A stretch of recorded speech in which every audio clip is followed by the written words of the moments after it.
Welcome, ladies and gentlemen. I'm Blevin Robinson with West Coast Cajun Cuisine, and today's video,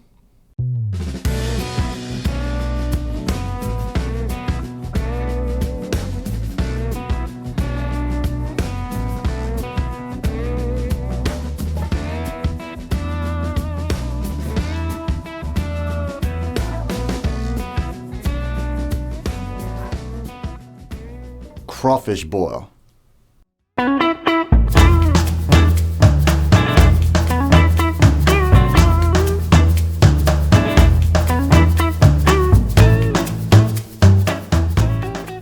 Welcome to the channel. If this is your first time here and you're interested in learning how to cook authentic Cajun cuisine, comfort food, and just about anything for that matter, then you come to the right place. Click that subscription button and the notification bell so you don't miss a thing.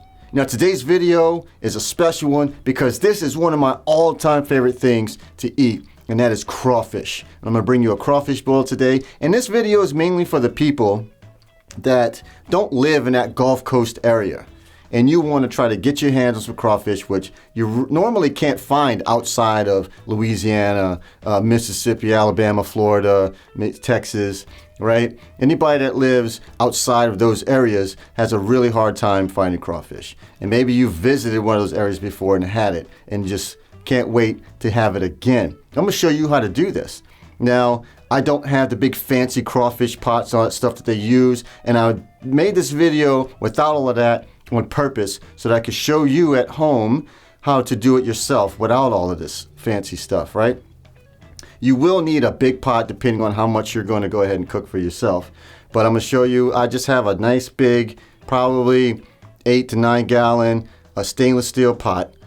I don't have the big basket that you can put the crawfish in and strain it and all that stuff. I'm going to show you how to do this with just some normal everyday kitchen tools that you might have laying around. And if you don't, look, I'm going to leave some links in the description below where you can get a few things. I'm even going to leave some links so that you can get the nice big fancy crawfish pots and stuff like that, because trust me, once you do it, and if you do it right, you're going to want to do this quite often.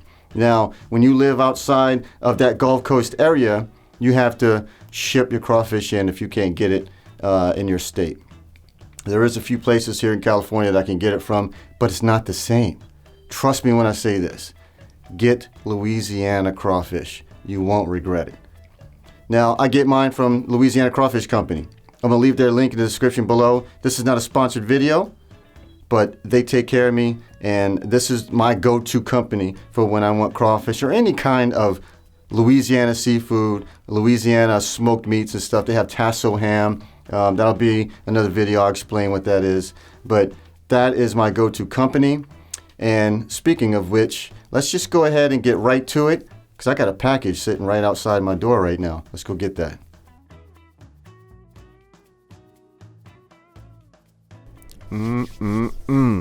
What do we have here? This is how they're going to deliver it to your door. It's overnight. You can schedule it out. You can order it in weeks in advance.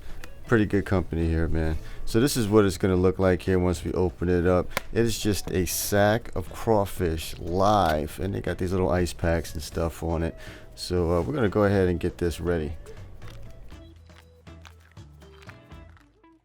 All right, the first thing we want to do is open up this sack and dump it into an ice chest. We want to get these nice and clean. You know, they don't call these mud bugs for nothing. They live in the bottom of the swamp and the canals and wherever you catch them at. These are actually farm raised, but still in all, we need to get them clean. But first of all, our killer basset hound doesn't know what to make of these things.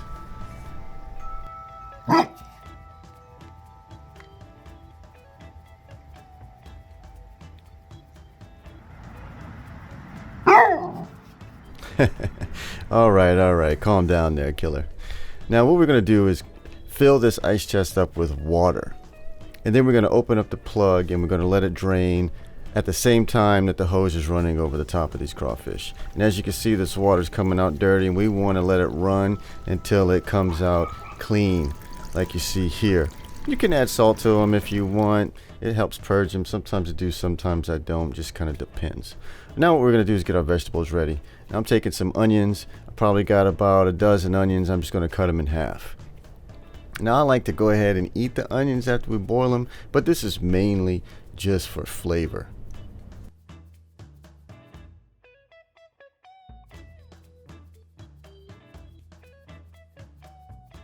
All right, now that we got our onions ready, we're gonna move on to the lemons. Now I probably have I don't know, dozen lemons or so. I'm gonna roll them so I can cut them in half. We'll juice them in the water, drop the whole lemons in there. You'll see the process as we get to that point. But we're gonna go ahead and get those prepped. And then I have probably 10 bulbs of garlic. All right, now I'm gonna take 5 of them and I'm gonna cut them in half. This is gonna flavor that water even more.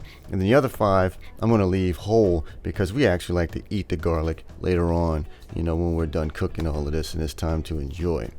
And then from here I got some corn on the cob. I'm just going to cut those in half, set them to the side. That's just a little easier to boil and stuff that way. It goes a little further along. Now I have these red creamer potatoes. All right, and what I'm going to do is just poke the skin. And I just want to kind of perforate the skin here so that all that flavor and yumminess gets into that potato when we get ready to cook it. All right, now I have a few more things that are going to go in here, but you'll see as we go along what those are. So I'm going to go ahead and take this pot, fill it up probably about just a little over half, and then we're going to get it going. Now I have this little burner that I purchased from my local Asian market here, and it was like 75 bucks, and I love this thing. I've used it quite a bit, as you can see here, and I just have a propane tank hooked up to it. We're going to light it up, and then we're going to crank it to as high as it'll go because we want this water to come to a raging boil. All right, so once we get that going, I'm going to show you what we're going to season this with. And this is that Zatarain's crab oil. I use this stuff all the time. I love it.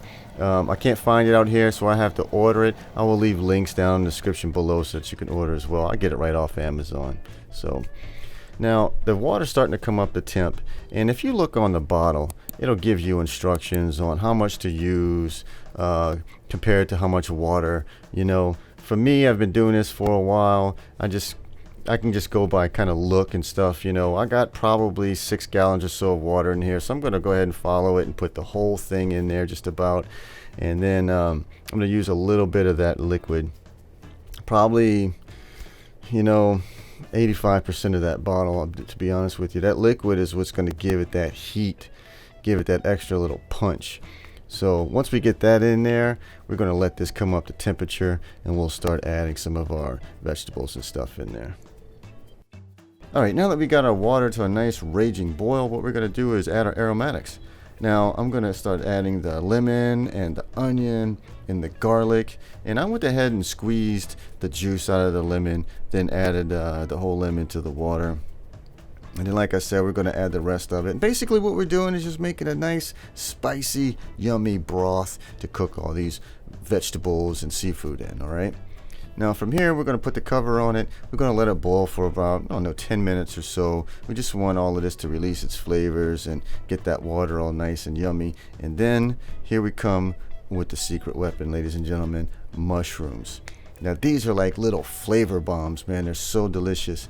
But I have to warn you, man, these will get spicy because they're like little sponges. They just soak up all this yummy goodness. So if you are sensitive to spice, you might want to hold off on that liquid crab boil until after you cook the mushrooms. But if you do it my way, you just throw it in there, man. It's delicious, trust me. Then we're going to go ahead and add some smoked sausage. This is some smoked andouille sausage. I love smoked sausage in my crab boils. Then after about 20 minutes, we're going to come back and check it. The sausage is splitting. The mushrooms are getting darker. So you know that they're getting close to being done. So at this point, what we want to do is add the crawfish. Now this pot's not big enough to cook the whole 25-pound sack I have. So we're going to do this in 2 batches, okay? So here's the first batch. I'm going to get the crawfish in here. We're going to stir it. I want to get the crawfish down in that water. So that they cook, and then we're going to put the cover on here, and what I want to do is let it come up to a boil again. All right, so right when it starts to come up to that raging boil is when we want to turn the fire off. Okay, so once it comes up to a boil, and what you're going to notice is I'm going to put the top on, and I'm just going to wait for that steam to start rolling out from underneath the top. And that's going to let me know that this has come up to temperature and in a nice fast boil like I want. So once I do that, I'm going to turn the fire off. okay? And we're just gonna let it soak for 30 minutes. And what you can do is take a hose and start hosing down the side of your pot here to get that water to cool down quickly. Because what happens when you do that is the crawfish soak up all of that yumminess and they get all juicy. So I would do that for probably the first 10 minutes or so. Get that water down to about 100 degrees and then just let it sit there and soak for 30 minutes. All right. So now that it's soaked, oh man, this is looking really good. So like I was telling you guys before in the intro, I don't have the big, basket in there to be able to pull these out. So, but what I do have is a nice big screened like spoon, right? Not this one that you just seen, but there's another one in here that I'm going to use that I found at my local store, Target. And it's big enough to where I can get a nice bit of this stuff out, let it drain a little bit, put it into my little food bucket here. And it doesn't take very long to scoop this out. This is a pretty big spoon. So this is the way we're going to do it. And then we're going to go ahead and pour this first batch over the table because people are just chomping at the bit to get to it. So we're going to go ahead and just kind of let them snack on this first little batch here. Oh man, that looks so good. Let me tell you, this is so delicious. This is one of my favorite things right here, man. One of my favorite things to eat. So now we're going to get ready for the second batch, okay? This is where we're going to add the potatoes. And we're going to let those boil for probably 15 minutes. I want them to get nice and soft. Now after 15 minutes, we're going to come back and add our crawfish. Same exact process, okay? Now, I will tell you what I did in between here is, in between the first and second batches, I did add a little bit more seasoning, okay? So now that has come up to temp and it started to boil, we cut the fire, we're letting it rest for a little bit. I'm going to go ahead and add the shrimp. This is what I didn't tell you guys before, but this is frozen shrimp. So this is another technique that I'm using to cool the water down quickly, like I was explaining to you earlier, right? So instead of adding like ice or something in the first batch, which will dilute your water, the second batch, what I did was add frozen shrimp. All right, I'm gonna get those shrimp in there. The fire's off. We're just gonna let this soak for 30 minutes. And about 15 minutes or so in, I'm gonna add the corn. All right, I don't like to overboil my corn. I just wanna flavor it. Corn is almost edible, just like it is, right? We just wanna soften it up a little bit and get it all nice and flavorful. So now I'm gonna go ahead and stir it around, and we're gonna give this another 15 minutes and enjoy.